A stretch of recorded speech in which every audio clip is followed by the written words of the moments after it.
네, 첫 번째 종목 한번 보죠. 자, 명문제약입니다. 명문제약. 자, 미련하게 손절을 못했네요. 매도가 진단 부탁드립니다라고 하셨습니다. 일단은 뭐 최근에 사실 뭐 제약바이오 종목들이 좀 조정을 많이 보였죠. 많이 보였고 오늘 같은 경우도 장중에는 좀 급락을 좀 많이 했습니다. 특히 코스닥 제약바이오들은 뭐 특히 좀 더 그런 모습을 보였죠.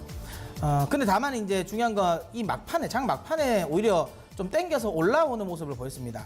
제약바이오와 관련된 부분에 있어서의 물론 이게 뭐 연속적인 흐름이 될지 아닐지는 좀 더 지켜봐야 되겠죠. 좀 더 지켜봐야 되겠지만 어쨌든 지금 당장의 흐름과 관련된 부분에 있어서는 일단은 조금 저는 뭐 바닥은 어느 정도 잡아 나가는 모습이지 않나라는 생각을 합니다.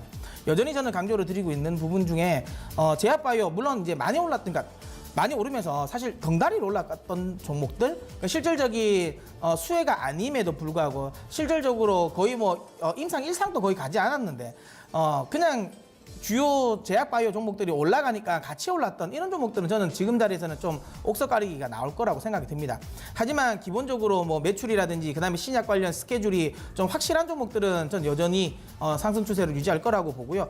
특히 이제 저는 제약바이오 중에서도 중소형 바이오 업종도 나쁘지 않지만 변동성이 사실 상대적으로 나는 좀 불안하다 생각하시는 분들은 저는 오히려 코스피 쪽의 제약주도 괜찮다고 생각을 합니다. 그래서 제가 여전히 뭐 항상 자주 강조드리는 뭐 한미약품 같은 것들은 저는 뭐 괜찮다고 보고 있는데요. 다만 이 명문제약 같은 것들은 조금은 한번 생각을 해봐야 됩니다. 왜 그런 생각을 해야 하냐면 물론 명문제약 같은 경우는 환인제약과 함께 지금 치매 치료제와 관련된 부분에서의 어쨌든 모멘텀을 받고 있는 종목입니다.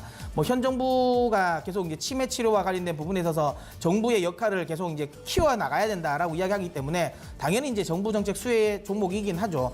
그런데 환인제약과 좀 다르게 명문제약 같은 경우는 좀 실적과 관련된 부분이 조금 불투명하다는 거죠. 그러니까 사실 바이오 관련 종목들, 특히 제약바이오 중에서도 지금 현재 올라오는 뭐 티슈진이라든지 뭐 신라젠이라든지 사실 올라오면 무조건 비싸죠. 삼성바이오로직스 분명히 비쌉니다. 하지만 그네들이 그래도 올라왔을 수 있었던 이유는 결국에는 신약 개발에 대한 기대감이거든요. 한미약품 안 비싸지 않죠. 당연히 비싸죠. 근데 그럼에도 불구하고 상승세를 유지하고 있는 건 신약 개발과 관련된 기대감이 있는 종목이라는 거죠.